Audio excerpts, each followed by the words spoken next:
Banyak yang bilang demokrasi hanyalah tentang memilih, tentang kotak suara, angka, dan siapa yang menang. Namun, bagi generasi muda, demokrasi adalah perjalanan tentang hak yang dijaga dan suara yang diperjuangkan. Lalu pertanyaannya, apakah kita benar-benar ikut dalam perjalanan itu? Kalian pernah mikir gak sih, kita tiap hari scroll medsos, isinya kalau nggak tentang debat politik, ya saling serang argumen tentang kebijakan pabrik. Tapi kita sendiri yang katanya generasi terdidik, udah nerapin demokrasi itu belum ya? Maksudmu demokrasi yang bagaimana? Kalau konteksnya skala besar kayak pilkada atau pemilu, ya kita udah nerapin lewat hak pilih kita kan? Meskipun jujur, kadang rasanya kita cuma dianggap angka suara aja di tiap 5 tahun sekali. Nah, bener kata Zi. Lagian, suara kita yang cuma 1-2 ini emangnya bakal kedengeran di tengah pusaran politik yang segede itu.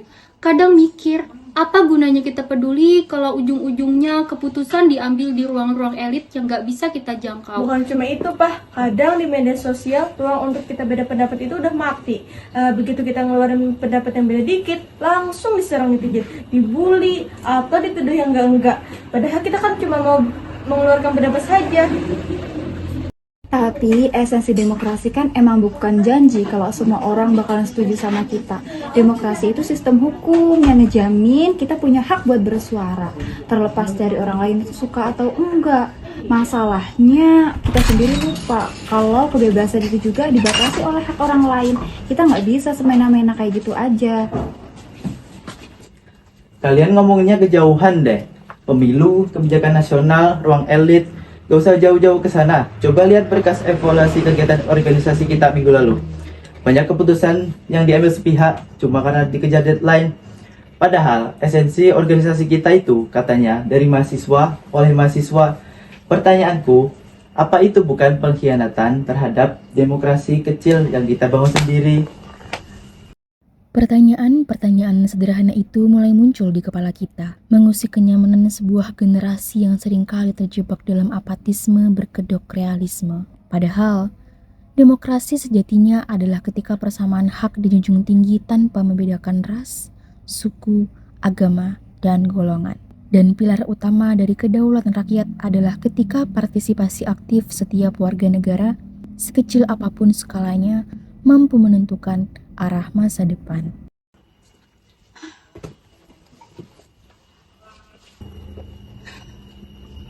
Makanya, kalau di lingkup sekecil ini aja kita masih abai, atau bahkan takut buat bersuara dan dengerin opini orang lain, pantas nggak sih menuntut demokrasi yang ideal di tingkat negara? Sudahkah kita ingin menjadi pelaku demokrasi?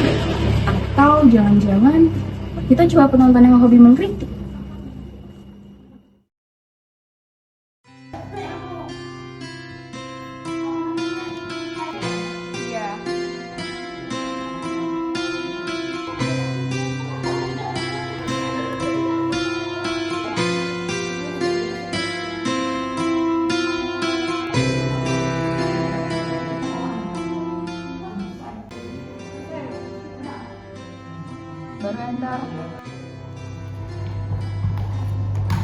Oke, link untuk pemungutan suara digital besok udah siap disebar jam 8 pagi ya. Teman-teman pengurus pastikan gak ada. Mantep, gak sabar deh buat besok. Pokoknya suaraku udah pasti buat kandidat 1. Udah lapisinya jelas, program kerja realistis buat mahasiswa. Gak kayak kandidat 2 tuh, yang cuman modal omong doang, tapi gak ada aksi nyata. Wah, nggak bisa gitu dong Mopi. Kandidat 2 itu pengalaman organisasi eksternalnya jauh lebih baik. Kalau kita milih kandidat nomor 1, yang ada organisasi kita itu malah jalan di tempat. Karena pemimpinnya yang kurang relasi. Ya Laris, buat apa relasi eksternal mentereng kalau urusan internal kampus aja terbengkalai. Pemimpin itu, yang penting itu akarnya kuat dulu dari dalam. Kandidat 1 itu dia udah tahu selak beluk real di kampus, jadi pas menjabat nanti dia nggak perlu lagi deh raba-raba atau adaptasi dari nol. Justru karena masalah internalnya itu saja, kita butuh orang yang bisa bawa insek baru dari luar. Jaringan eksternalnya kandidat 2 itu bisa narik dana besar, sponsor gede, bahkan pemateri level nasional buat acara kita nanti. Duh, astaga. Berita apa lagi nih? Kalian jangan malah asik debat deh. Coba lihat postingan IG yang lagi viral itu. Oh iya, ini ada foto tim ses kandidat 2 lagi makan-makan, katanya sih lagi traktir. Berarti benar dong ses-susnya. Ini udah jelas serangan Fajar versi kampus buat beli suara, curang banget. Wah, kacau sih. Ini udah viral banget. Tuh kan, apa yang aku bilang, kalau dari awal saja dia udah berani main curang gitu demi jabatan, gimana nanti kalau udah jadi ketua? Nanti semua keputusan yang diambil malah cuman buat kepentingan pribadi lagi. Bentar, ini pasti ada salah paham. Gak mungkin deh dia ngelakuin hal gila kayak gitu. Jangan kemakan hal-hal beginian dong. Ini harus di cross check dulu buat mastiin.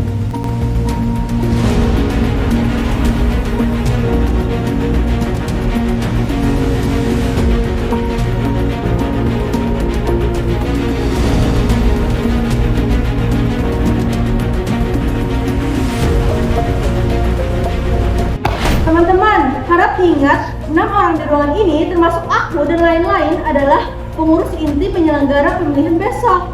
Tugas kami menjaga netralitas. Tolong jangan bawa perdebatan atau tuduhan tanpa bukti ke forum kumpul kita hari ini. Sabar, kejadian kayak gini tuh emang sering banget terjadi. Bisa bener, bisa juga salah. Bener kata Haris tadi, kita harus cross check terlebih dahulu. Nggak bisa kita langsung sepihak kayak gitu. Tunggu dulu semuanya. Tolong dengerin dulu. Ini baru aja ada rilis klarifikasi resmi dari tempat makan tempat foto itu diambil. Ternyata kandidat 2 di sana lagi rapat buat kontrak sponsor acara seminar nasional bulan depan, bukan buat bagi-bagi voucher pemilu. Jadi, berita serangan Fajar di sosmed itu murni hoax. Lah iya, tuh kan hampir aja kita kemakan berita palsu. Digital tuh emang bahaya banget ya kalau nggak dibarengi sama literasi. Kalau kita langsung percaya tanpa cross check, kita bukan cuma ngerugiin kandidatnya, tetapi juga merusak esensi demokrasi yang jujur dan adil di kampus kita sendiri. Nah, kelihatan kan, belum juga pemilu dimulai besok. Kalian yang statusnya pemilih aja udah gampang banget diadu domba sama isu sosmed yang belum jelas kebenarannya. Kita yang pengurus aja hampir kepancing panik. Konflik kita hari itu terasa real dan besar banget buat kita semua, teman-teman. Kita nih sering banget mengkritik pemilu negara yang penuh hoax dan politik identitas. Tapi giliran di kampus sendiri, kita malah melakukan hal yang sama. Sampai kita lupa bahwa esensi utama demokrasi itu adalah tentang bagaimana cara kita menghargai perbedaan dan menjaga kepala kita agar tetap dingin dan jangan ikut menyebarkan berita bohong. Ya sudah guys, intinya besok kalian pilih sesuai dengan kepercayaan kalian. Jangan sampai kalian itu berdebat dan gak temenan cuma gara-gara beda pilihan. Cross check dulu apa visi misinya, jangan sampai golput ya. Perdebatan di ruang kumpul ini mungkin hanyalah satu dari ribuan riak kecil yang sering terjadi di sekitar kita. Namun, dari sanalah kita belajar bahwa demokrasi bukanlah sebuah produk jadi yang kita terima begitu saja tanpa perjuangan. Demokrasi adalah sebuah proses dinamis yang harus terus dirawat, dipahami, dan dihidupkan setiap hari, terutama oleh kita, generasi muda.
Pada akhirnya, angka di papan tulis akan menentukan siapa yang memimpin.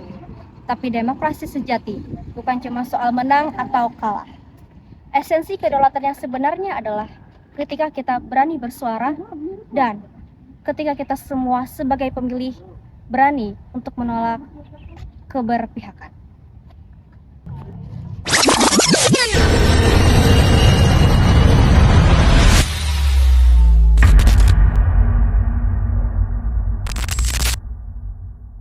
Udah, makan aja. Yang penting besok pilih nomor satu, nomor satu, nomor satu. Partisipasi generasi muda dalam demokrasi tidak pernah terbatas hanya pada lembar kertas suara di bilik pemilu. Partisipasi sejati adalah tentang bagaimana kita menggunakan akal sehat untuk menyaring informasi, menjaga persatuan di tengah perbedaan, dan mengambil tanggung jawab untuk masa depan yang lebih baik. Namun dari ini, sejarah kampus mencatat hal yang berbeda. Jadi dapat kita buktikan bahwa dengan lembaran uang dan sebuah traktiran itu sama sekali tidak menghasilkan yang namanya sebuah kemenangan.